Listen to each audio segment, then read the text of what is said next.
مساء الخير، اهلا بيكم وفيديو لايف جديد. الف مبروك الفوز النهارده. الاهلي يمتع ويبدع ويمتع جماهيره. الاهلي اصبح اهلي، الاهلي رجع، الاهلي على الطريق المظبوط. الاهلي بيقدم كوره جميله جدا جدا وكوره ممتعه، كوره مزيكا قدمها الاهلي سواء في الشوط الاول او في الشوط الثاني. الاهلي بشعار اللي هنقابله هنمرجحه، واللي عايز يجي على طريقنا، واللي حابب ان هو مثلا ينافسنا احنا موجودين. الاهلي لازال نفسه طويل، الاهلي لسه عنده كتير. النهارده بدأ لاسارتي بالفعل يحط اول بصماته مع الفريق. لاسارتي شتان الفرق من ادارته لماتش المقصة وادارته لماتش شبيبة الثورة الجزائري، وماتش سموحة قبلها، وماتش بيراميدز قبله. في فروق ماتش عن ماتش. انا بحس ان لاسارتي بيتطور، لاسارتي بيتعلم من اخطائه. مش مدرب عنيد، مش مدرب رخم، مش مدرب ممكن يبقى عارف ان هو غلط ويصر على غلطه. لاسارتي مش من هذا النوع، مش من المدربين دي. لاسارتي من شخصيته اللي انا قريتها في خلال الكام ماتش اللي فاتوا ان لاسارتي مدرب يتعلم من اخطائه، ومش عنيد، مش بيعاند في الغلط لو هو عارف ان هو غلط. لاسارتي بدأ تشكيلة المباراة النهاردة بالتشكيلة اللي كل جمهور النادي الاهلي، مش محتاجة محلل ولا محتاجة صحفي ولا محتاجة اي حد، كل جمهور النادي الاهلي كان بيطالب بهذه التشكيلة. ان كله بيقول ان افضل ثنائي في نص الملعب حمدي فتحي وعمرو السولية. شابوه حمدي فتحي. حمدي فتحي النهارده اداء فوق الممتاز، قاطع كرات درجة أولى. هو ده اللي كان ناقص الأهلي. أنا كتبت على الصفحة عندي على الفيسبوك قبل كده وقلت إن حمدي فتحي هو أهم صفقة للنادي الأهلي في هذا الموسم من الانتقالات. ليه؟ عشان كده حمدي فتحي فرق في شكل الأهلي. حمدي فتحي فوق عمرو السولية جدا حقيقي، وبقولها ولازلت عند رأيي. عمرو السولية لما بيلعب جنبه لاعب رقم 6 قوي وقطع الكرات بشكل قوي، بيبقى عمرو السولية بوكس تو بوكس معقول جدا وحلو جدا وفايق جدا. دي حاجة أنا متابعها في عمرو السولية، ودي فعلا موجودة في عمرو السولية. لما كان بيلعب جنبه حسام عاشور وكان فايق مع حسام البدري، كان عمرو السولية التوب، كان أعلى بوكس تو بوكس في مصر. عمرو السولية النهارده بيقدم مستوى راقي جدا، عالي جدا، فايق جدا، مش مجهد في الملعب، مش بيقطع وبيجري وبيروح وبيعمل، لا، هو حمدي فتحي مريحه. هاجم انت، امسك كوره انت، وانا هنا قاطع، انا بضغط، انا بملى الاماكن الفاضيه. مجهود رائع من حمدي فتحي فعلا يا جماعه. من اهم النجوم الماتش النهارده هو حمدي فتحي. حقيقه اداء رائع جدا جدا، كان لازم ان انا اتكلم عليه. انا هكلمكم في اخر الفيديو ده هل في صفقات تانية ولا لا. هتكلم في النقطة دي على فكرة يا جماعة. فخلونا نتكلم برضو في الأجنحة. النهاردة أجنحة النادي الأهلي عملت أداء فوق الممتاز، سواء حسين الشحات أو رمضان صبحي اللي عودته بسمتها أنا عودة الشخصية للفريق. دلوقتي في عودة رمضان صبحي للفريق. رمضان صبحي لاعب مهم جدا. رمضان صبحي من وجهة نظري من أهم اللعيبة في أفريقيا، وأهم، بلاش اهم، بس من اهم اللعيبه في مصر ايضا. جناح في كل المميزات، بيقدر يلعب جناح شمال، بيقدر يلعب جناح يمين، بيقدر في بعض الاحيان يساند مركز صانع اللعب، وبعض الاحيان بيستخدمه كمهاجم وهمي زي ما استخدمه النهارده في اخر الماتش. رمضان صبحي عودته للنادي الاهلي في منتهى الاهميه. برافو رمضان صبحي، اداء عالي جدا جدا. والناس اللي كانت بتتريق عليه رمضان ما بيجيبش بوشه، رمضان دلوقتي بيجيب بكعبه. هدف عالمي رمضان صبحي حقيقه. بيثبت بيه اقدامه، وبيثبت بيه ان هو رمضان سيفيد النادي الاهلي كثيرا كثيرا في هذا الموسم. حسين الشحات يمكن جونه فكرني شويه، الناس اللي بتسمعني يا ريت تقول لي ان هي متفقه بالكلام ده ولا لا. جون حسين الشحات فكرني بخطفه بركات، خطف المدافع خطفه محمد بركات، والله فكرني بيها جدا. هو رمضان جاي مخترق من العمق، حسين خطف المدافع خطفه انا ما شفتهاش من ايام بركات. حسين الشحات من اللعيبه اللي انا لازلت مصر ان هو هيصبح من اهم اللعيبه في مصر، بس حسين عليه ضغط. حسين النهارده تألق والنهارده ظهر بشكل رائع، ولكن لسه عند رأيي ان حسين عنده اضعف مضاعفه من اللي اداه للنادي الاهلي النهارده. عنده مجهود وفنيات وتكتيك في الملعب اعلى بكتير من اللي ظاهر مع حسين النهارده، وظاهر مع حسين بقاله كام ماتش مع الاهلي. لسه اصبروا، حسين لسه جاي، حسين لسه قدامه كتير مع الاهلي. فالاهلي عموما كان جيد. ياسر ابراهيم حابب اتكلم عليه. ياسر ابراهيم اعاد للنادي الاهلي اتزانه الدفاعي بعض الشيء. ياسر مدافع قوي ذكي بيضغط، صعب جدا جدا في المان تو مان ياسر ابراهيم يتلم، ودي من اهم مميزات ياسر ابراهيم من ايام نادي الزمالك. ان ياسر ابراهيم من اللعيبه اللي صعب جدا جدا تلمها، من اللعيبه اللي صعب جدا جدا تضحك عليها في المان تو مان، ودي من اهم مميزات ياسر ابراهيم، ده حقيقه. محمد هاني اللاعب ده انا عايز اتكلم عليه شويه، لان اللاعب ده يا جماعه تطور بشكل عظيم جدا. محمد هاني دفاعيا بيتطور جدا، هجوميا لما بيلعب في ناحيه اليمين من اهم الاجنحه اليمين في مصر هجوميا. محمد هاني عالي قوي، راسي قوي، اوفراته بالمسطره. محمد هاني قادر يصنع الفرق مع النادي الاهلي في الفتره الاخيره بشكل متطور. الناحيه الدفاعيه بدات تتطور مع محمد هاني بوجود لاسارتي. لاسارتي اشهد له في تطوير محمد هاني دفاعيا في اخر ماتشين او 3 لمحمد هاني، رائع على المستوى الدفاعي، رائع محمد هاني حقيقي. محمد هاني ركزوا معاه، لان محمد هاني من اللعيبه اللي كيرفها بيعلى ماتش عن ماتش، ماتش عن ماتش. محمد هاني حاليا من اهم اللعيبه الموجوده في سكواد النادي الاهلي، دي حقيقه. فالاهلي شكله العام في الماتش النهارده رائع ممتاز. تغييرات لاسارتي بقى انا اتكلمت عنها يمكن في بوست على الصفحه. تغييرات لاسارتي من اهم الحاجات اللي وقفتني النهارده. ليه تغييرات لاسارتي من اهم الحاجات؟ تغييرات لاسارتي في الفتره في الماتشات اللي فاتت كان عندي عليها تعقيبات كتير، ان لاسارتي كان بيتاخر جدا رقم واحد في التغييرات.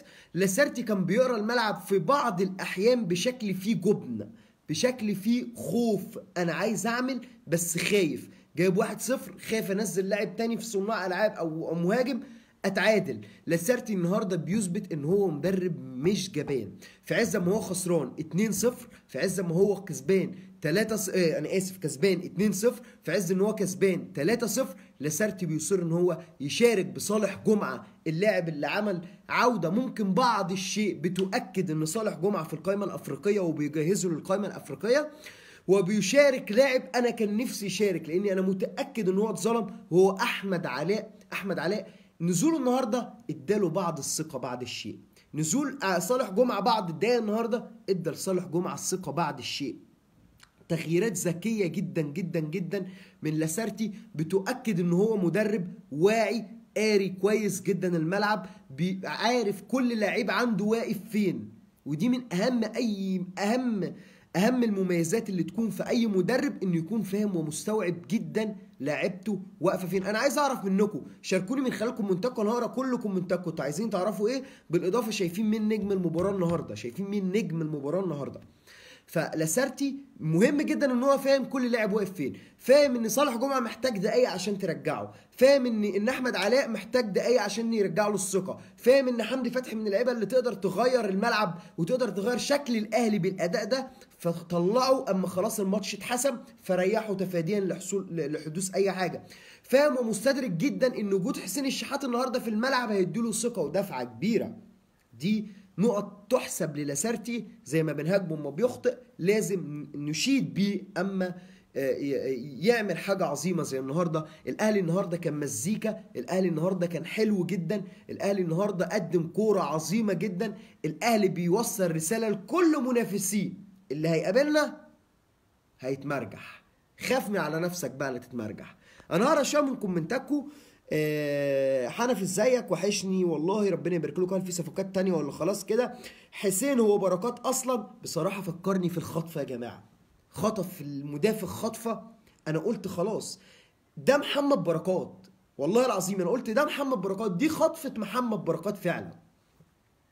نجم المباراة عمرو السولية، وفي صفقات تانية هنتكلم في موضوع الصفقات دوت في آخر الفيديو. رمضان فاروق مع الفريق والشحات عاوز كمان ماتش أو 2. نجم المباراة بصراحة لاسارتي إنه خلى النهاردة ما تعرفش مين نجم المباراة. من أهم مميزات الأهلي إن الأهلي النهاردة كله حلو، الأهلي حلو، دفاع، أجنحة، هجوم،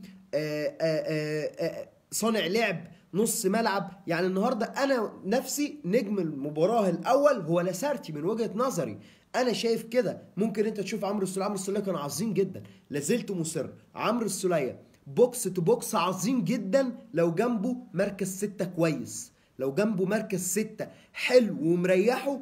عمرو السولية بوكس تو بوكس هايل هايل يا جماعه.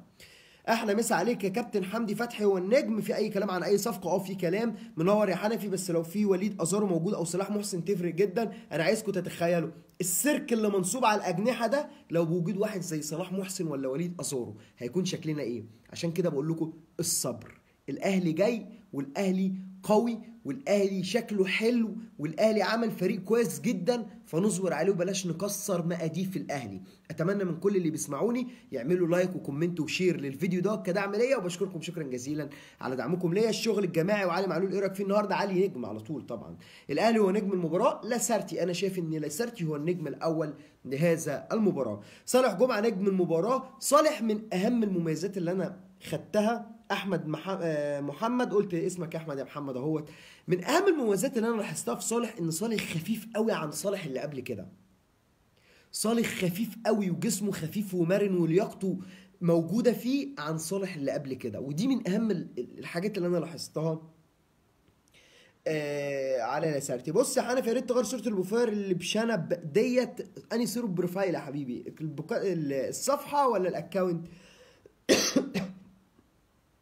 في اخطاء برضو لازم يشتغل عليها لاسارتي. السوليه وصالح عافيه.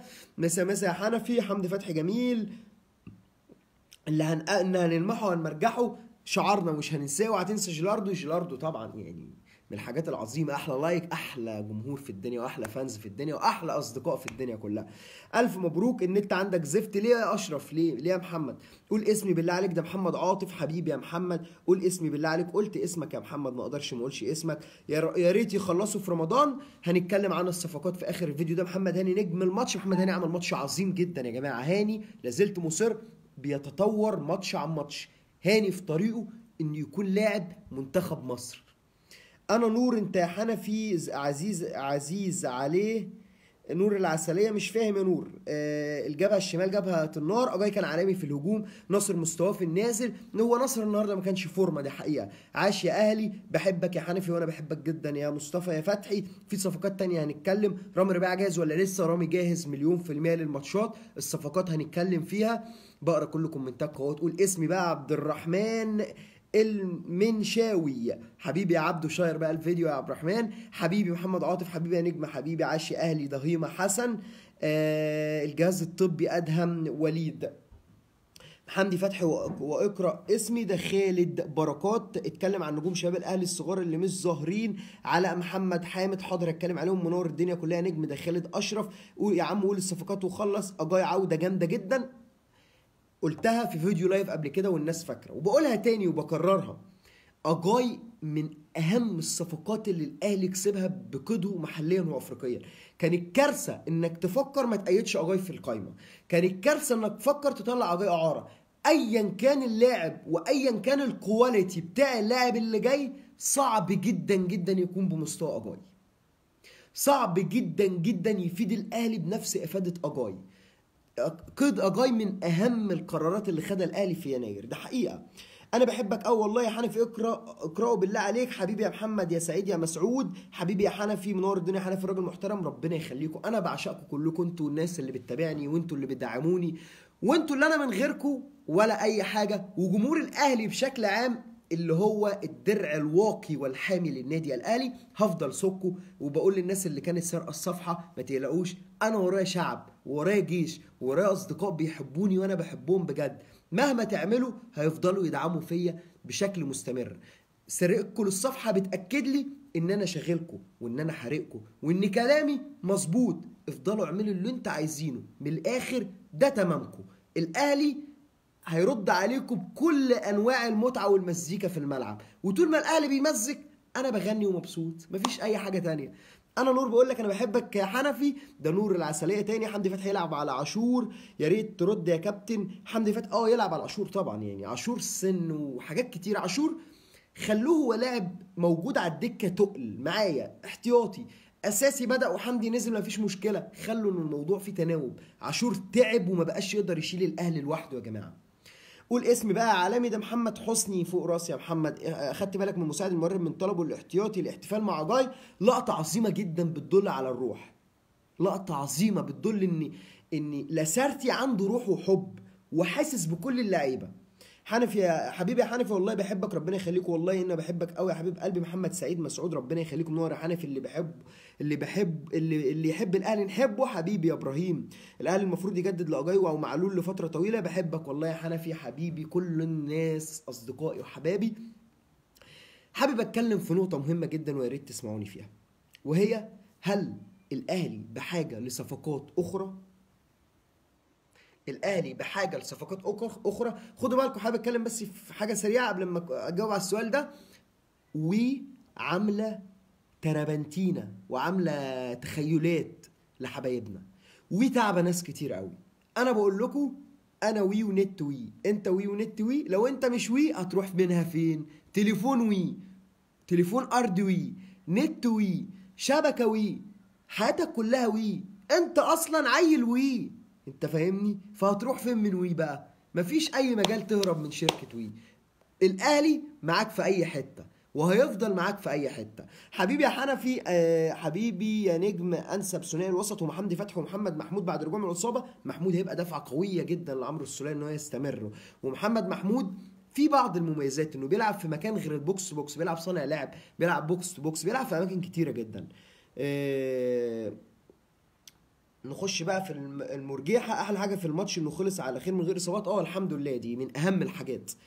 الدفاع وحش قوي في الاهلي. ليه يا جماعه؟ انا شايف ان عوده ياسر ابراهيم ووجود ياسر ابراهيم ظبط كتير الدفاع. ياسر ابراهيم مميز جدا، حلو النهارده في المان تو مان، قوي، ظاهر بشكل حلو، بيتحرك حلو، لياقته البدنيه واقفه كتير قوي عن اللي كان بيلعب قبله. لا، ياسر ابراهيم مش وحش.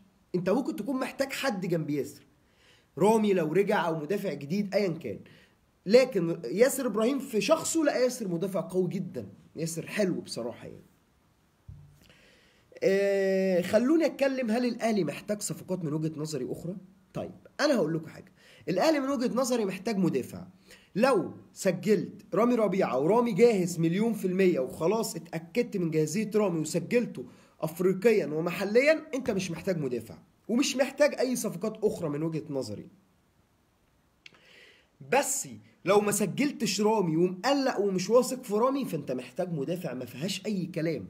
الاهلي بيفاوض مدافع، الاهلي بيفاوض مدافع. الاهلي لازال عنده بعض المفاوضات مع احمد الصالح، الاهلي لازال في مفاوضات مع احمد الصالح. الاهلي بيفاوض عمرو السيسي بقوه، الاهلي يفاوض عمرو السيسي بقوه شديده.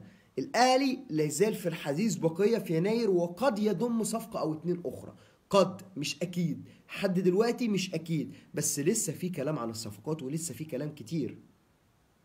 الاهلي اليوم غير يا حنفي، ومين صفقه اللي ناقصه، اتكلمنا على الكلام ده كله. عايزين ما تقول اسمي بقى. كريم بحبك في الله، كريم علام فوق راسي يا كيمو. سعد ما يلعبش جنب ياسر، وهاني كان راجل جدا النهارده. هاني من اللعيبه، اكتر لعيبه بتتطور في الفتره الاخيره في مصر كلها محمد هاني عظيم جدا. باك يمين حلو، محتاج يتقل دفاعيا، هتبقى حاجه عظيمه جدا.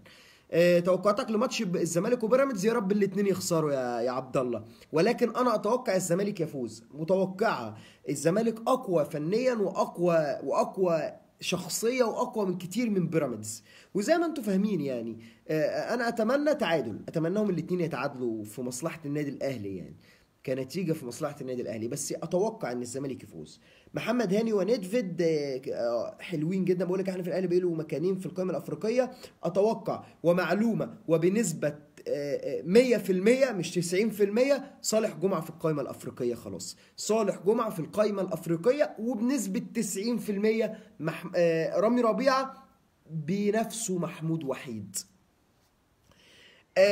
الاهلي يجهز لبعض الصفقات القويه جدا في الصيف. ايوه دي حقيقه وده كلام اكيد. اقول لكم حاجه، محمود متولي في الاهلي الصيف المقبل على مسؤوليتي انا الشخصيه، وافتكروا الفيديو لايف دوت كويس جدا. محمود متولي في الاهلي الصيف المقبل على مسؤوليتي انا الشخصيه، واما يحصل في الصيف ما تبقوش تنسوني. رايك مين افضل لاعب في المباراه؟ رايي انا لاسارتي هو نجم المباراه الاول، اداره المباراه وتغييراته. لو كلاعيبه انا شايف ان احسن لاعب النهارده في المباراه بصراحه هو عمرو السوليه، عمل اداء فوق الرائع. بوكس تو بوكس حلو طالما جنبه ديفندر مفوقه وسايبه يعمل وياخد راحته. البوكس تو بوكس مركز يلعب حلو ويأدي لو واخد راحته، لكن تزنقه في مهام الديفندر يتعب زي ما كان بيبقى مع محمد، مع هشام محمد. فحمدي فتحي وعمرو السولية ثنائي منسجم جدا، ثنائي بيثبت نفسه في اول لقاءاته الاتنين مع بعض. رمضان صبحي الاهلي خلاص زي ما كتبت عندي على الصفحه، الاهلي بيفاوض ناديه من اجل تجديد اعارته لمده سنه ونصف او من اجل شراء عقد رمضان صبحي نهائي. الزمالك هيتهزم 3، اتمنى تعادل ولكن اتوقع الزمالك يفوز. محمد عواد حارس مصر الاول، محمد عواد للعلم يعني. حمودي وميدو يمشي، ميدو جابر بنسبه 90% خارج الاهلي في يناير الحالي، حمودي مكمل في الاهلي. انا كل الناس اللي بتقول لي كومنتات عظيمه ديت انتوا فوق راسي، انا بشكركم شكرا جزيلا لدعمكم ليا. انا شاكر جدا، وهكون يعني في قمه الحرج اما اقول لكم اعملوا لايك وكومنت وشير للفيديو دوت، واعملوا سيف ريست للصفحه، لان انتوا. مصطفى جمال ما اقدرش ما اردش عليك يا مصطفى، انت فوق راسي. وكل الناس اللي بتسمعني بشكركم شكرا جزيلا، انتوا الناس الحقيقيه اللي موجوده. تابعوني، انا لسه هنزل بوستات كتير دلوقتي على الصفحه الشخصيه، اعملوا سيف فيرست للصفحه مشاهده اولا عشان تشوف كل البوستات، بوستات ناريه جدا على الصفحه دلوقتي هتجنن اخواتنا اللي انتوا عارفيهم. شكرا جزيلا وبشكركم شكرا لمتابعتكم، السلام عليكم. نتقابل الماتش الجاي ونبقى مرجحين فريق جديد. شكرا جزيلا.